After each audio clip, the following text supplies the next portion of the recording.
Clearly, you guys don't talk to one another very often. You just. So I'm going to call the special meeting of the Oregon City Commission to order for Wednesday, December 23rd, 2015. It's now 4 p.m.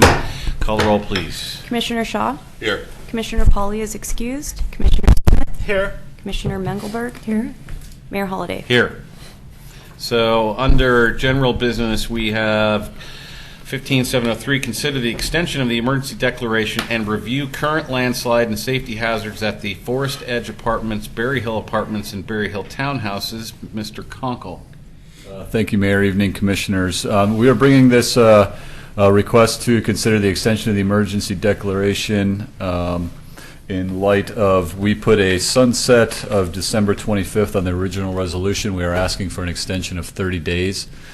To that original date, extending this out into January. That would give us significant time to get through the remainder of the holiday season, as well as 2 additional City Commission meetings in January where we can reassess at that point.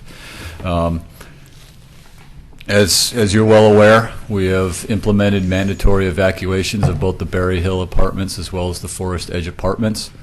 Berry Hill had 10 units. All of those have been evacuated at this point.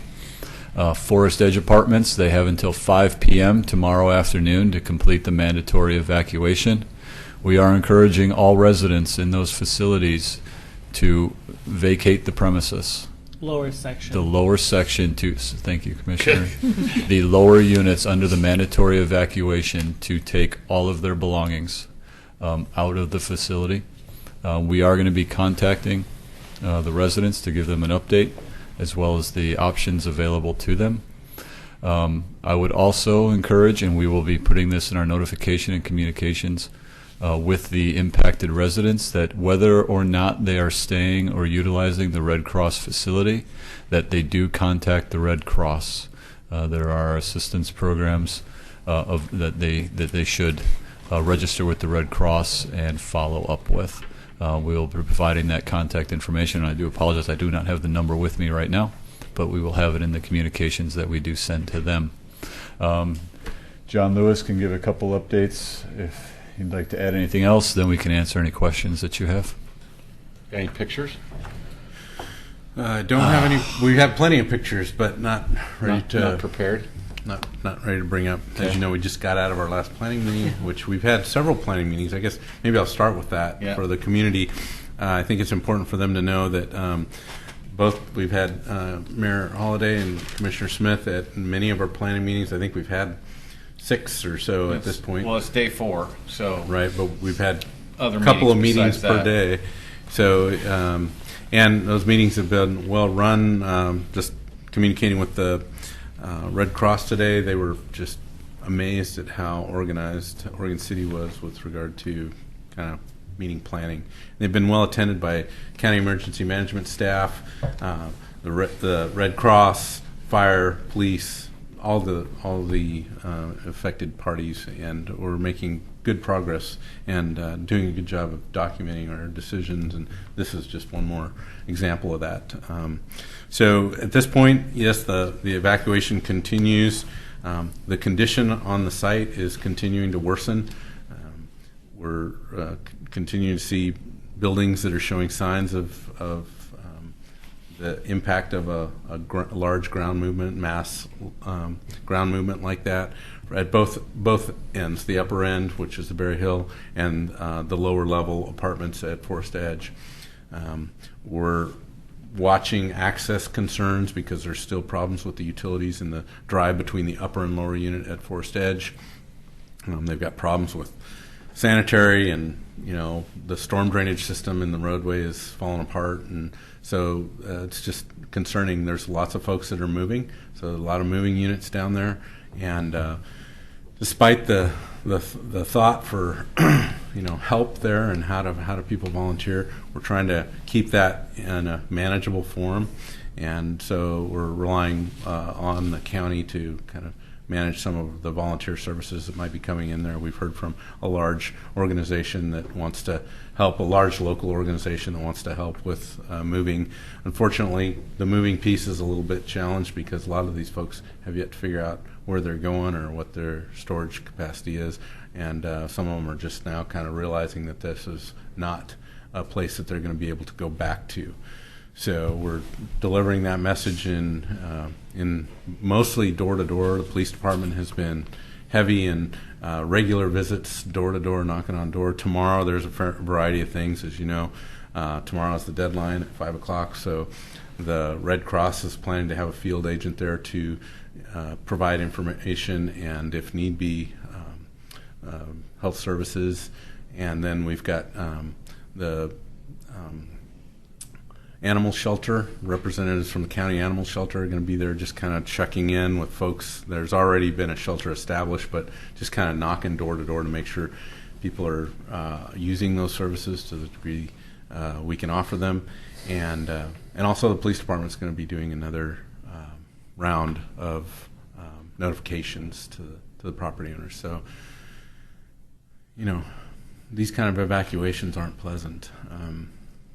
But I think the planning energy that's gone into that has been good energy, and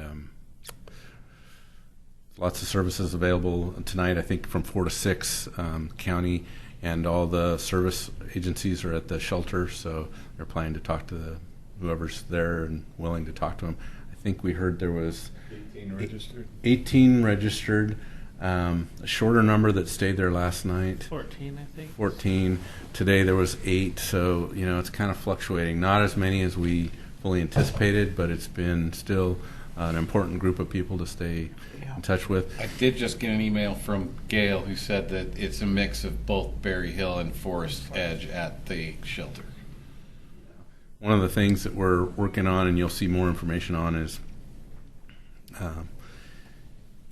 specific donations of gifts at the shelter aren't something they're prepared to manage. There is some planning in the works for honoring those folks and the holiday season, so that's kind of in the works. But just dropping off food, people think that we can drop off food. They're going to have plenty of food at the shelter, so and they can't really accept food donations or prepared foods because it's not made in a condition that they don't know the condition that it's made in, and so they're directing folks to the other kinds of already set up things for gifts in the region, giving trees, those kind of things, and food banks if you want to deliver food. But right now it's we've got police and fire. We haven't had a lot of demand for fire services yet, but if we need medical response, they're at ready.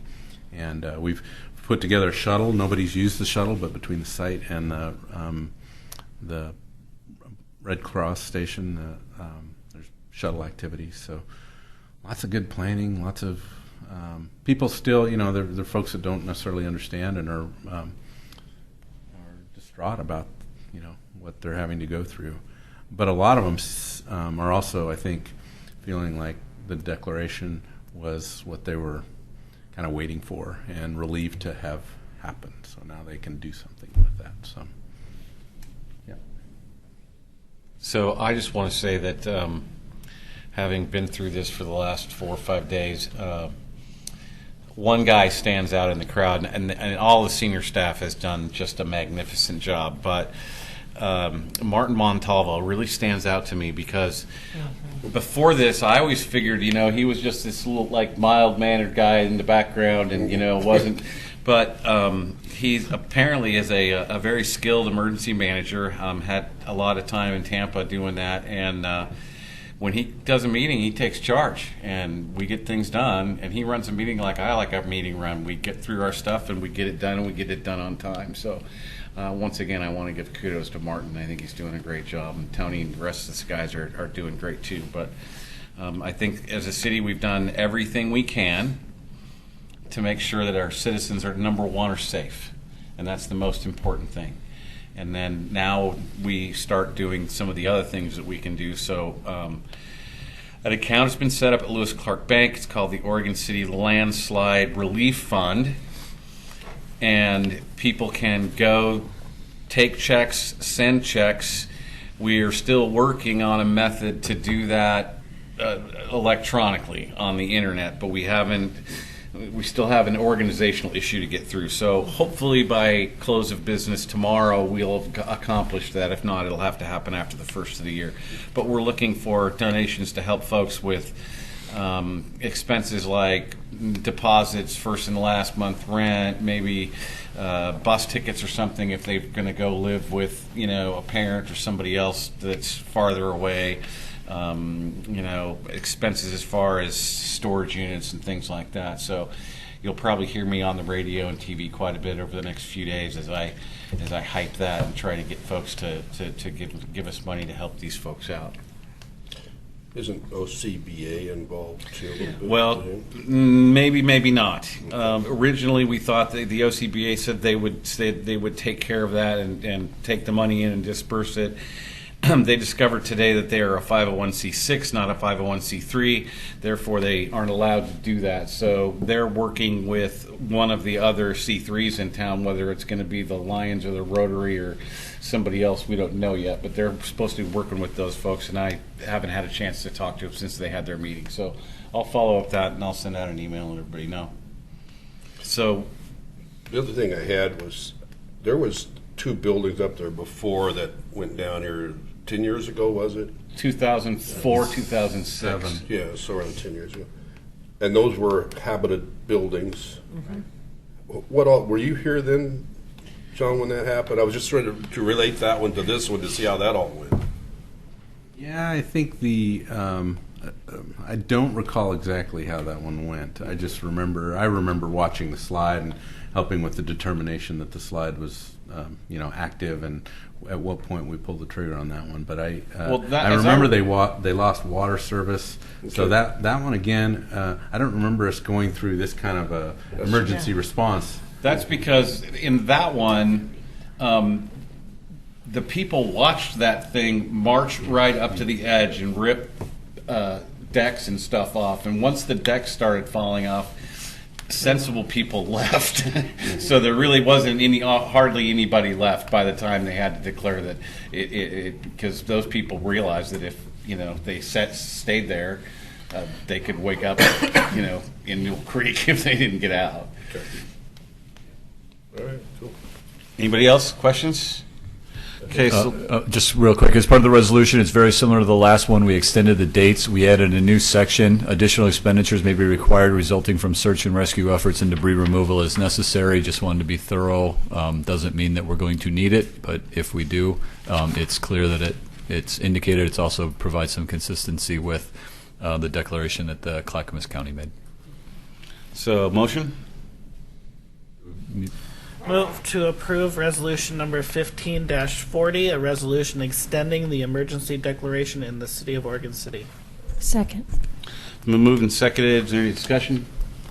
I am not going to read this resolution. It's pretty clear, and if anybody wants to see it, I'm sure it'll be posted on the city's website. So with that, let's take the vote.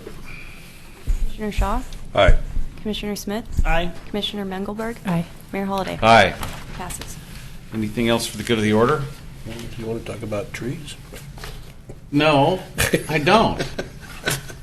We're adjourned.